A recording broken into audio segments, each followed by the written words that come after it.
जब भी जी चाहे नई दुनिया बसा लेते हैं लोग, एक चेहरे पे कई चेहरे लगा लेते हैं लोग।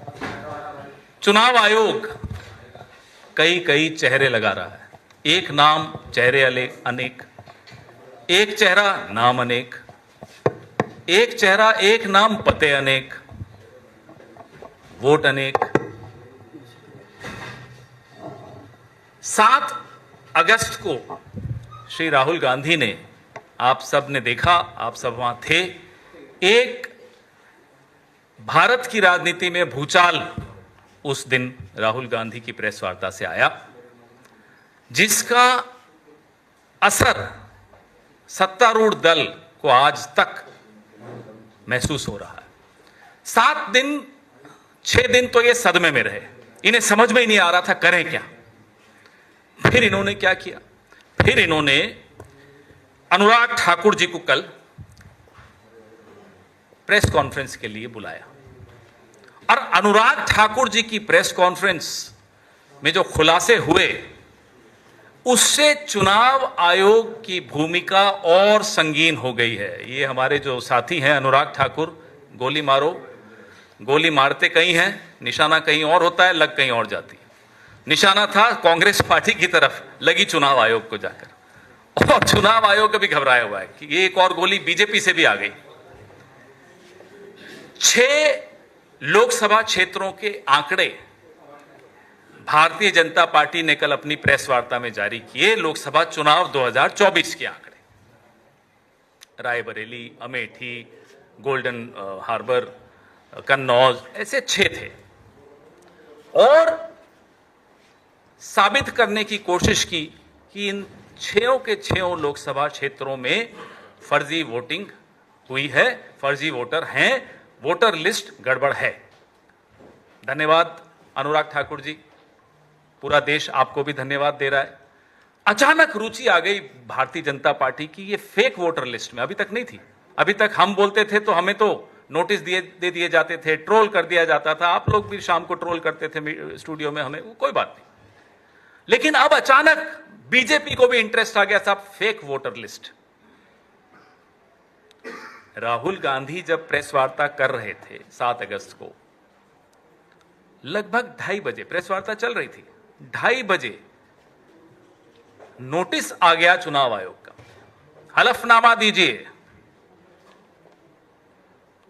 अनुराग ठाकुर को प्रेस कॉन्फ्रेंस करे हुए अब 24 घंटे होने वाले हैं थोड़ी देर में, बताइए नोटिस आया हो तो।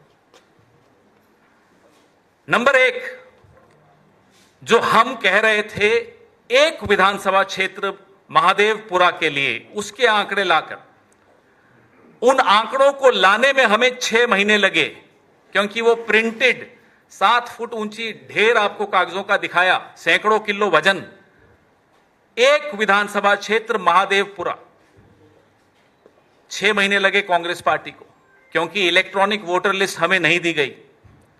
अनुराग ठाकुर बीजेपी के सांसद 6 लोकसभा क्षेत्रों का 6 दिन में सारे आंकड़े उनको मिल गए। बताइए कैसे मिले?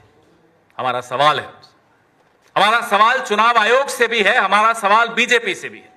जब ये आंकड़े हैं आपके पास, जब इलेक्ट्रॉनिक वोटर लिस्ट है आपके पास, तो कांग्रेस को क्यों नहीं मिलती, विपक्ष को क्यों नहीं मिलती? अचानक कैसे मिल गई? हमें एक विधानसभा क्षेत्र के 50 बूथ के आंकड़े पढ़ के समझने में, पूरा आपके सामने प्रेजेंटेशन बनाने में 6 महीने लगे। 6 दिन में 6 लोकसभा क्षेत्रों के आंकड़े में बार बार दोहरा रहा हूं, क्योंकि बहुत महत्वपूर्ण बिंदु है। इनको कैसे मिले? मतलब है चुनाव आयोग के पास, मतलब बीजेपी के पास है, विपक्ष के लिए नहीं है, जनता के लिए नहीं है, मीडिया के लिए नहीं है, सिर्फ और सिर्फ सत्तारूढ़ दल के लिए। जो कल आंकड़े अनुराग ठाकुर ने आप सबके सामने रखे, वो एक आपराधिक सबूत है, एविडेंस ऑफ क्राइम। हम मांग करते हैं अनुराग ठाकुर से कि वो आपराधिक सबूत हमें दे दिया जाए, सारे आंकड़े हमें सुपुर्द कर दिए जाएं, क्योंकि अब आपका अपराध साबित हो चुका है। यह आपकी मिलीभगत चुनाव आयोग से तो आपने खुद साबित कर दी। अब तक तो लोगों के मन में शंकाएं थी, आपने उन शंकाओं को तथ्यों के सहारे भरोसे में बदल डाला। अब लोगों को भरोसा है कि यह मिलीभगत चल रही है, विपक्ष को नहीं मिलेंगे आंकड़े, इन्हें मिल जाएंगे।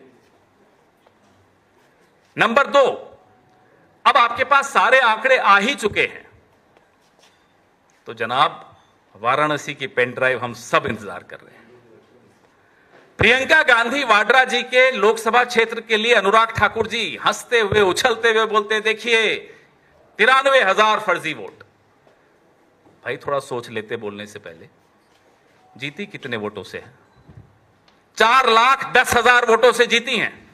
93,000 फर्जी बता रहे हैं। मैं बता दूं आपको, बीजेपी को वहां 1 लाख वोट मिले, हम भी हैरान है कैसे मिल गए, कल उसका भी जवाब मिल गया। 93,000 फर्जी हैं। मान लो ये फर्जी वोट वायनाड में नहीं होते तो प्रियंका गांधी जी 5 लाख वोट से जीतती। हम तो यही मानेंगे। आ जाइए रायबरेली में, वहां के भी कुछ आंकड़े इन्होंने दिए। मान लो वहां भी फर्जी वोट नहीं होते तो राहुल गांधी 5 लाख वोट से जीतते। हम वाराणसी का इलेक्ट्रॉनिक वोटर लिस्ट की मांग कर रहे हैं। सबको यकीन हो जाएगा, हमें तो है, लेकिन कुछ लोग अभी भी बचे हैं जिनके मन में संशय है, उन्हें भी यकीन हो जाएगा कि एक बूस्टर डोज मिला था प्रधानमंत्री को। काउंटिंग के दिन आधे दिन तक प्रधानमंत्री हार रहे थे। नरेंद्र मोदी वाराणसी से चुनाव हार रहे थे, गंगा पुत्रों ने उनका इलाज कर दिया था, लेकिन एक बूस्टर डोज फर्जी वोटर्स का मिल गया। 150 मिनट तक काउंटिंग का कुछ भरोसा नहीं मालूम पड़ रहा था, कहीं सब कोई आंकड़े नहीं आ रहे थे। अचानक वापस से आंकड़े शुरू हुए और प्रधानमंत्री जीत की ओर अग्रसर हो गए। 1 लाख वोटों से जीते। अगर ये आंकड़े हमारे पास आ जाते हैं, इलेक्ट्रॉनिक वोटर लिस्ट हमारे पास आ जाती है वाराणसी की, यह साबित हो जाएगा कि प्रधानमंत्री भी गद्दी को चुरा कर बैठे हैं। चोरी की कुर्सी है, वोट चुराया, चुनाव चुराया, कुर्सी चुराई। ये 3 चोरियां इस प्रधानमंत्री ने की हैं और कल ये अनुराग ठाकुर ने खुद साबित कर दिया। अब तक तो हम पर सवाल उठाए जाते थे, अरे साहब आपको तो संस्थाओं पर भरोसा नहीं है, राहुल गांधी तो संस्थाओं पर भरोसा नहीं करता। तो अनुराग ठाकुर क्या संस्थाओं पर भरोसा कर रहे थे कल? बीजेपी बोले तो बोले देखो साहब कितना अच्छा खुलासा कर दिया, वायनाड का खुलासा हो गया, रायबरेली का खुलासा हो गया, कन्नौज का खुलासा हो गया, डायमंड हार्बर का खुलासा हो गया। यह संस्थाओं पर सवाल नहीं है। अब जब विपक्ष भी चुनाव आयोग से सवाल पूछ रहा है, पक्ष भी चुनाव आयोग से सवाल पूछ रहा है, कहां है ज्ञानेश कुमार गुप्ता? कहां छुपे हुए हो जनाब? इनसे पहले भी एक थे, अपने आप को एक अजीम शायर मानते थे, पता नहीं कहां है, गायब। राजीव कुमार, पता ही नहीं, कोई कहता है माल्टा चले गए, मैं नहीं मानता माल्टा गए, कहीं वोट बना दिया होगा किसी कॉन्स्टिट्यूएंसी में। हो सकता है कॉन्स्टिट्यूशन क्लब की वोटर लिस्ट में भी उनका नाम हो। जिस तरह से चुनाव आयोग चल रहा है अब आपके सामने, जो मिलीभगत है वो कल अनुराग ठाकुर ने एक्सपोज कर दी। जो डबल स्टैंडर्ड्स हैं वो अनुराग ठाकुर ने और चुनाव आयोग ने, दोनों ने एक्सपोज कर दी। सवाल वैसे के वैसे। आज पूरे देश में यह नारा, हर गली गली में यह नारा गूंज रहा है, वोट चोर गद्दी छोड़। पूरे देश में आज मशाल जुलूस निकल रहा है। यह अब जनता का आंदोलन बन चुका है। यह राहुल गांधी का आंदोलन नहीं है, कांग्रेस पार्टी का आंदोलन नहीं है, इंडिया अलायंस का आंदोलन नहीं है, यह इस देश के एक एक वोटर का आंदोलन है। कल जो प्रेस वार्ता हुई उससे साबित हो गया कि पिछला लोकसभा चुनाव फर्जी वोट्स के आधार पर फर्जी वोटर लिस्ट के आधार पर हुआ था। तो क्या वो चुनाव फर्जी नहीं माना जाएगा? क्या उस चुनाव को रद्द नहीं घोषित कर देना चाहिए? ये हम कांग्रेस पार्टी मांग करती है। करिए उस चुनाव को रद्द। Nullify the Lok Sabha election which was fought on the basis of fake voters list as proved by the ruling party MP, Mr. Anurag Thakur. We took 6 months in collecting data for one assembly segment of Bangalore Central called Mahadevpura. 6 months because it was paper. Mr. Anurag Thakur got the electronic voter list of 6 Lok Sabha seats within 6 days. If this is not collusion, what is collusion? And we thank Anurag Thakur and the BJP for proving the point made by Mr. Rahul Gandhi that the elections in this country are fought on the basis of fake voters.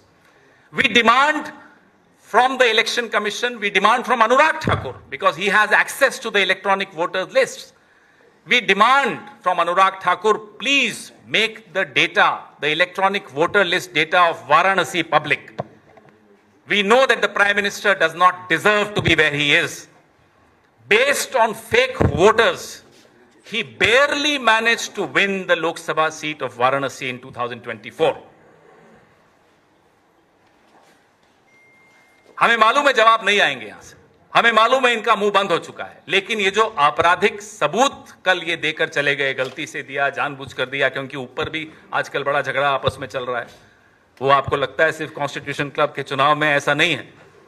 BJP अपना अध्यक्ष नहीं बना पा रही। नड्डा जी रोज सुबह से शाम तक 24 घंटे, मोदी जी तो 18 घंटे जागते हैं, नड्डा जी 24 घंटे जागते हैं, टीवी देखते रहते हैं, खबर आएगी कि उन्हें एक्सटेंशन मिली या उनका कोई, उनकी जगह पर कोई और आ गया, क्योंकि उनको तो बेचारों को टीवी से ही मालूम पड़ता है।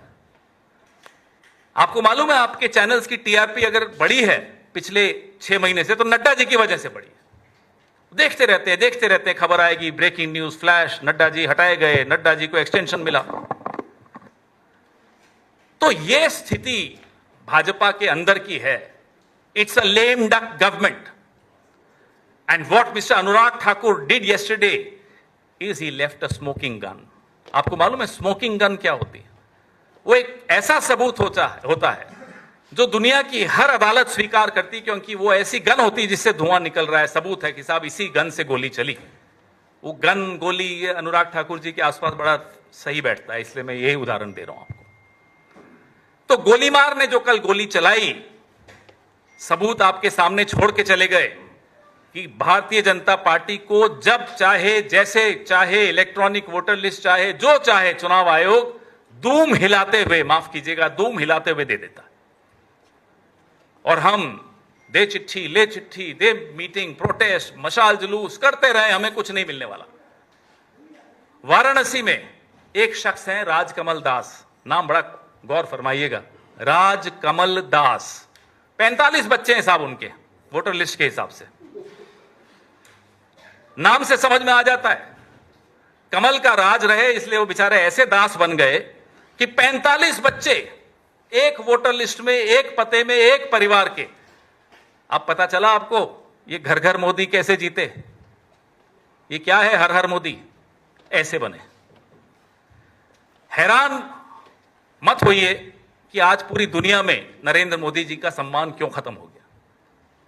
ये कारण है, सब समझ गए कि ये फर्जी चुनाव से जीते हुए फर्जी सरकार है, और अब इनके अपने सांसद ने यह साबित कर दिया कि ये फर्जीवाड़े से ही चुनाव जीते जाते हैं। आपके सवाल? हाँ, बोलिए बोलिए। Sir, you are demanding that Lok Sabha should be nullified, but is the Congress party ready to resign? All the member of parliaments will also resign from their position, and do you think that once the Lok Sabha is nullified, where is the need for resignations? Where is the need for resignations?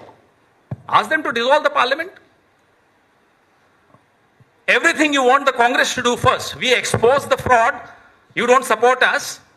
When Anurag Thakur also exposes the fraud, you suddenly ask us to resign. Why? Very interesting.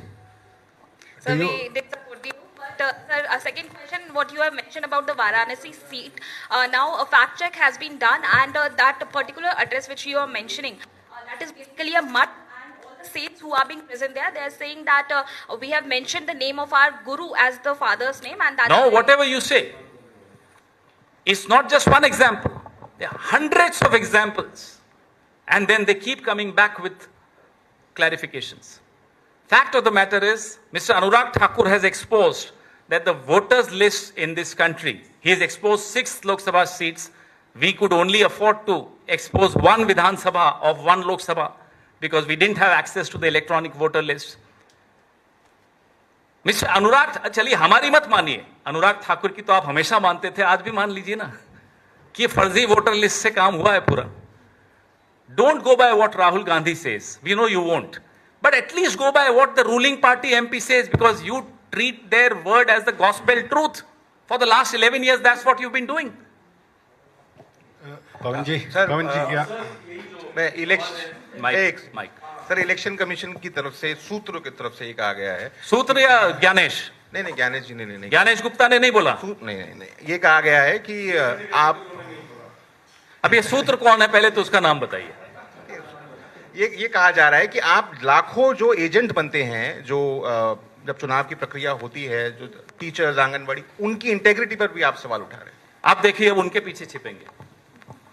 भाई चुनाव कराने की जिम्मेदारी किसकी है? ज्ञानेश गुप्ता जी की है, उनके सोर्सेज की नहीं है, उनकी खुद की है. और अगर सवाल पूछे जाए तो जवाब देने की भी जिम्मेदारी सोर्सेज की नहीं है, ज्ञानेश गुप्ता की है. अब जब सवाल पूछे गए, ना केवल कांग्रेस द्वारा पूछे गए, भाजपा ने भी पूछ डाले. ज्ञानेश गुप्ता जी को इतनी हिम्मत नहीं हुई कि एक प्रेम पत्र अनुराग ठाकुर जी को भी भेज देते. हमें तो तुरंत भेज दिया था. लव लेटर तुरंत आया. राहुल जी की प्रेस कॉन्फ्रेंस चल रही थी, आप में से कोई सवाल पूछ रहा था, अचानक आपका सवाल भी बदल गया कि साहब लव लेटर आया है. तो ये लव लेटर क्या सिर्फ कांग्रेस के लिए है, बीजेपी के लिए नहीं है? सर, फर्जी वोटर लिस्ट का मामला आप लोग लगातार उठा रहे हैं, कई सबूत भी आप लोगों की तरफ से दिया जा रहा है. बिहार चुनाव आने वाला है, तो क्या इसमें बिहार चुनाव में पार्टिसिपेट करेंगे या नहीं? जैसा तेजस्वी यादव ने भी कहा कि चुनाव का, अरे जिम्मेदारी चुनाव आयोग को लेनी ना, कि चुनाव ठीक ढंग से हो. सारी जिम्मेदारी आप भी और आप भी हम पर डाल देंगे. क्या चुनाव नहीं करा सकते? ये लोग बोल दे नहीं करा सकते. अब तक तो होते थे इस देश में चुनाव. अब अनुराग ठाकुर कहते हैं कि लोकसभा चुनाव बिल्कुल फर्जी लिस्ट से हुआ है. हम तो कह ही रहे हैं, अनुराग ठाकुर ने तो और अच्छी तरह से बता दिया आपको. पवन जी, mic will you demand an investigation on the frauds exposed by Anurag Thakur on this in this context? Demand investigation from who? That's our question. We accuse the BJP of stealing an election. We accuse the Election Commission of India for facilitating the robbery. The BJP comes in defense of the Election Commission of India. The Election Commission of India comes in defense of the BJP. Both are colluding. Both are partners in crime. One of them left an evidence of crime yesterday. Who will investigate? The fact of the matter is that the 2024 Lok Sabha election was fought on the basis of fake voter lists. The fact of the matter is that the election of 2024, general election, therefore becomes suspect, therefore becomes nullified. Sir, just on the day of Rahul Gandhi's presser, you mentioned that how she shared a notice with him. And 2 days later, it asked Rahul Gandhi to share the evidence or apologize to nation. So, what's your demand as Anurag Thakur has once again... Evidence that we have was given to us by the Election Commission of India in a paper form, not machine readable, not electronic. The evidence which Mr. Anurag Thakur claims to have is obviously electronic, because in 6 days it's humanly impossible, even for the so-called largest party of the world, to go through all the lists, paper lists of 6 Lok Sabha seats. Impossible. Therefore, they have access to the electronic voters list. Let the Election Commission deal with Anurag Thakur. Why aren't they sending notices to him? Have they given him of course they would have. Nobody else can give the electronic voter list to Anurag Thakur. It is given to him by the Election Commission. So why this anomaly? Why these double standards? Why one set of rules for Anurag Thakur, BJP, and another set of rules for Mr. Rahul Gandhi and the Congress party? Why? Pawan ji, sir regard Mike. Pawan ji, ये जो voter अधिकार यात्रा बिहार में कर रही है, उस पर गिरिराज सिंह का बयान आया है। वो कह रहे हैं कि कांग्रेस वाले माहौल खराब कर रहे हैं, गृहयुद्ध जैसी स्थिति देश में लाना चाहते हैं, क्योंकि ये अर्बन नक्सल की तरह है। कल अनुराग ठाकुर ने कुछ सबूत रखे, गिरिराज जी ने शायद नहीं देखे होंगे या आपस में नहीं बनती होगी, तो मुझे नहीं मालूम। हम आपसे आग्रह करेंगे कि जो सबूत अनुराग ठाकुर ने इस देश के सामने कल रखे हैं वो गिरिराज सिंह जी को भेज दीजिए, तो फिर लगेगा कि अनुराग ठाकुर भी अर्बन नक्सल हो गए। Sir, are you also planning to take vote theft issue to the courts? We are right here, we are on the streets, Are you planning we to take are it to the doing court? everything that we need to do, and we will continue to do everything that needs to be done to protect and safeguard the democracy. Whatever needs to be done will be done.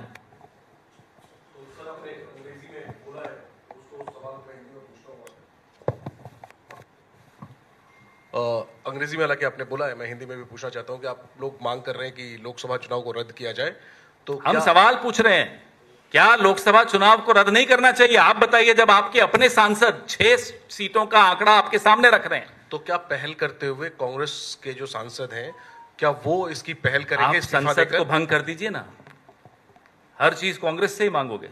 आजादी का आंदोलन कौन लड़ेगा? कांग्रेस लड़ेगी, ये लोग करेंगे मुखबिरी। Vote चुराएंगे ये लोग, इस्तीफा दे कांग्रेस। क्यों भाई? चोरी आपकी पकड़ी जाए, सजा हमें दोगे क्यों? जिसकी चोरी पकड़ी जाएगी सजा उसी को मिलनी चाहिए ना।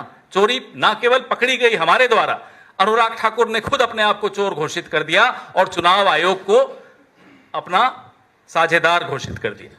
इसके अलावा सर एक सवाल और, कल बल्कि एक गंभीर आरोप बीजेपी की तरफ से लगाया गया था सोनिया गांधी जी को लेकर कि जब वो नागरिक भी नहीं थी भारत की, तब उनका नाम वोटर लिस्ट में 1980 में जोड़ दिया गया था। इसको लेकर जो सवाल उठाए गए, 1 जनवरी 1980 को सरकार किसकी थी? ये देखो ना, खुद ही ये लोग आत्मघाती दस्ता बने हुए हैं। सर एक सेकंड, 1 जनवरी 1980 को किसकी सरकार थी? चलिए कटघरे में खड़ा करिए जनता पार्टी की सरकार को। कमाल की बात है साहब, आज के सवाल हैं उसका जवाब देते नहीं बनता। 45 साल पुराना एक कागज लेकर आए, वो भी उनकी सरकार के दौरान का कागज, और खुद फिर से कटघरे में जाकर खड़े हो गए। ये सरकार अब कटघरे में ही रहेगी अगले 6-8 महीने, जब तक ये जिंदा है। सर आज फिर चुनाव आयोग ये कह रहा है कि आप लोग के पास अगर सबूत है तो आप लोग क्यों नहीं शपथ पत्र? अनुराग ठाकुर को क्यों नहीं बोल रहे? और दूसरी बड़ी बात, पहले इसका जवाब सुन लीजिए, दूसरी बात बाद में। जो आपने बोला, ये सोर्सेज बोल रहे हैं या ज्ञानेश गुप्ता बोल रहे हैं? ईसीआई की तरफ से है। ईसीआई की तरफ मतलब क्या होता है? साइंड है या हिरेन जोशी के व्हाट्सएप फॉरवर्ड है? बताइए ना क्या है, किसका व्हाट्सएप है, जरा बताइए तो। सोर्स बेसिस नहीं, सोर्स क्या होता है? कौन है सोर्स? अब सोर्सेज से तो मैं और 10 चीजें कह दूंगा, आप छापेंगे।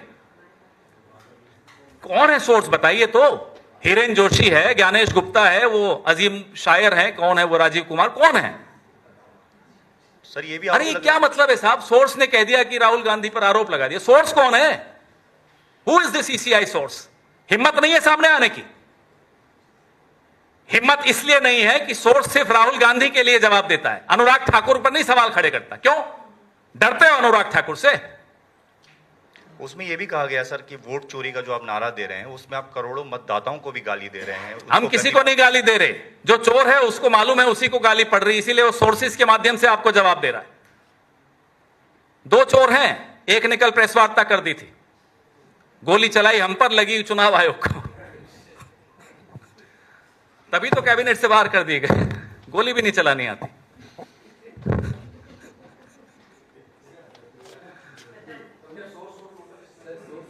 अब ये सोर्स के कितने वोट बने हुए हैं जरा देखिए ना, निकालिए जरा आंकड़े। ये सोर्स है सारा वोट, ये नॉन बायोलॉजिकल वोटर हैं, नॉन बायोलॉजिकल प्रधानमंत्री के नॉन बायोलॉजिकल वोटर। आप हंस रहे हैं, और कुछ एनी अदर कुछ नहीं। अब इससे बड़ा कुछ हो सकता है क्या चीज? Pune defamation case. मुद्दा आज चुनाव का है, वो तो हो गया कल ही खत्म। ये मुद्दा तो शुरू हुआ है, इस पर आप क्यों बचाना चाह रहे हो? Non biological prime minister, non biological voter.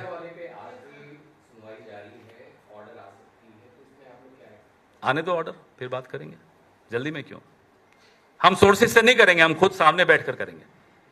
धन्यवाद।